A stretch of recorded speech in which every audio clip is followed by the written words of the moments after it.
السلام علیکم محترم بھائیوں، آج میں جس ٹاپک پہ بات کرنے جا رہا ہوں وہ ایسا ٹاپک ہے کہ جو میری آنے والی ویڈیوز کے لیے اساس ہوگا، بنیاد ہوگا، بیس ہوگا، اور میری تقریباً آنے والی کافی ساری ویڈیوز میں یہ والا ٹاپک جو ہے یہ بحث طلب ہوگا۔ تو اس لیے میں نے سوچا کہ آج علادہ سے اس ٹاپک پہ بات کی جائے تاکہ ہر ویڈیو میں اس کے اوپر بات کرنے کی ضرورت نہ پڑے۔ معزز سامعین، اللہ رب العزت نے جتنے بھی انبیاء بھیجے، مقصد صرف یہی تھا کہ ان کی اتباع کی جائے، ان کی بات مانی جائے، جس کو اللہ رب العزت قرآن مجید میں یوں بیان کرتے ہیں کہ وَمَا أَرْسَلْنَا مِن رَّسُولٍ إِلَّا لِيُطَاعَ بِإِذْنِ اللَّهِ، کہ ہم نے جو بھی رسول بھیجا ہے وہ صرف اس لیے بھیجا تھا کہ اس کی اطاعت کی جائے۔ اور پھر دوسری جگہ پھر مخاطب کر کے فرمایا کہ مَن يُطِعِ الرَّسُولَ فَقَدْ أَطَاعَ اللَّهَ، کہ جو لوگ رسول اللہ صلی اللہ علیہ وسلم کی اطاعت اتباع کرتے ہیں، احادیث نبویہ کو مان کر چلتے ہیں، حقیقت میں وہی لوگ اللہ کے بھی متبع اور اللہ کے مطیع ہیں۔ اور پھر اگلی جگہ آگے ایک اور مقام پہ فرمایا کہ قُلْ إِن كُنتُمْ تُحِبُّونَ اللَّهَ فَاتَّبِعُونِي يُحْبِبْكُمُ اللَّهُ، کہ ان کو کہیے، ان کو بتائیے کہ اگر یہ اللہ سے محبت کرتے ہیں تو ان کو چاہیے کہ پہلے یہ رسول اللہ صلی اللہ علیہ وسلم کی اتباع کریں، رسول اللہ صلی اللہ علیہ وسلم کی اطاعت کریں۔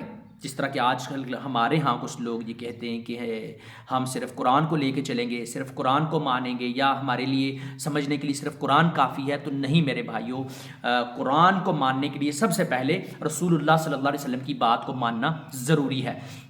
پھر میں آپ کو بتاؤں، دوسری جگہ پہ اللہ رب العزت پھر فرماتے ہیں کہ فَلْيَحْذَرِ الَّذِينَ يُخَالِفُونَ عَنْ أَمْرِهِ أَن تُصِيبَهُمْ فِتْنَةٌ أَوْ يُصِيبَهُمْ عَذَابٌ أَلِيمٌ، کہ یہ جو لوگ ہیں ان کو ڈرنا چاہیے۔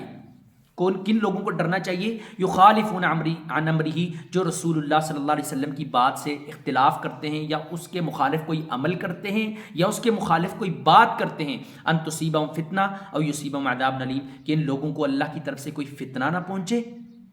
ٹھیک ہے، ان کو ڈرنا چاہیے کہیں کوئی اللہ کی طرف سے فتنہ نہ پہنچ جائے، کہیں یا اللہ کی طرف سے کوئی پینفل دردناک عذاب نہ پہنچے۔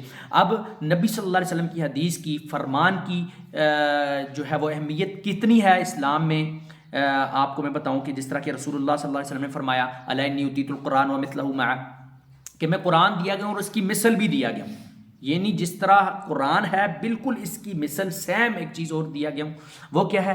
وہ حدیث ہے۔ جس طرح کہ دوسری جگہ پہ رسول اللہ صلی اللہ علیہ وسلم کا فرمان ہے کہ ترکت فیکم شیئین یا امرین لن تضلوا بعدہما ما تمسکتم بہما کتاب اللہ و سنتی، کہ میں تمہارے اندر دو چیزیں چھوڑ کے جا رہا ہوں۔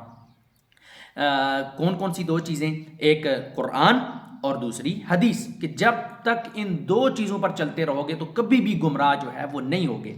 اور پھر ایک حدیث میں اس طرح بھی آتا ہے کہ میں آپ کے اندر دو چیزیں چھوڑ کے جا رہا ہوں، کتاب اللہ و عطرۃ اہل بیتی، کہ میں آپ کے اندر اللہ کی کتاب چھوڑ کے جا رہا ہوں، اور دوسری چیز اپنے اہل بیت کو چھوڑ کے جا رہا ہوں۔ اور اگر اہل بیت کو بھی دیکھا جائے تو اس میں بھی کتاب اللہ کے بعد اہل بیت میں جو سب سے پہلی چیز آتی ہے وہ مقام ہے رسول اللہ صلی اللہ علیہ وسلم کا۔ یعنی کہنے کا مقصد یہ ہے کہ ہم صرف قرآن سے جو ہے وہ اسلام کو نہیں سمجھ سکتے، قرآن کے ساتھ رسول اللہ صلی اللہ علیہ وسلم کی احادیث کو، فرامین کو لے کر ہی ہم حقیقی معنوں میں اسلام کو سمجھ سکتے ہیں، اور اس پر عمل پیرا ہو کر اپنی نجات کو ممکن بنا سکتے ہیں، اور دنیا آخرت میں اللہ رب العزت کی رضامندیاں اور اللہ رب العزت کی خوشنودی سمیٹ سکتے ہیں۔